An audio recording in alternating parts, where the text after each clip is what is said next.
شراب الورد وإلا شروب الورد قديما كان يقدم فقط في مجالس الملوك والأمراء في سهرية رمضان وإلا في ليالي الصيف الحارة. روسيتيه سربنينا اقعدوا معايا باش تشوفوا طريقة التحضير.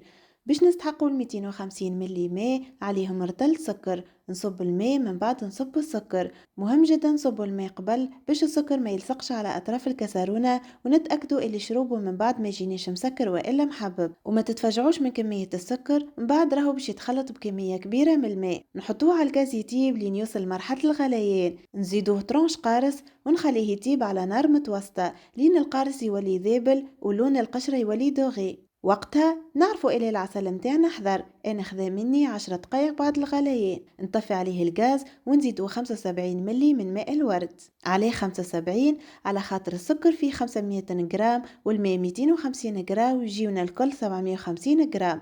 العشر متاعهم يجينا 75. وباش الشروب متاعنا يجينا بنين نزيدوه جرام واحد من نكهة الورد باش يزيد يعزز النكهة.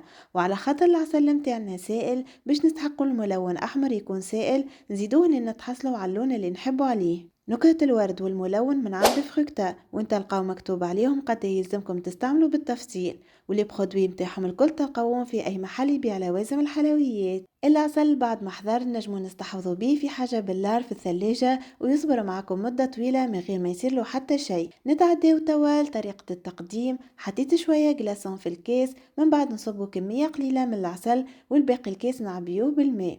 فما اللي يزيد على كل كيلو عسل 6 كيلات ماء، وفما اللي يزيد أقل وفما اللي يزيد أكثر. كل واحد كيف يحب على حسب الذوق تنجموا تزيدوا وتنقصوا. وسيي الشروب متاعنا حضر. شروبه يعشق بالبنة فيوح بريحة الورد. حويجة زمنية منسية للسهرات الرمضانية تزيد تحلي اللمة العائلية. إن شاء الله فيديو اليوم يكون نال إعجابكم، على خاطر مخدوم برشا حب في التحضير، دقة في التفاصيل، واستنوني في برشا جديد ووصفات متوارثة من جيل لجيل نشوفوهم في الفيديوهات القادمين. وتوا إيجا نقولكم على تشنشينة، على شي بدهري وولاده فلاس، هو يعطي لولاده وولاده تعطي للناس.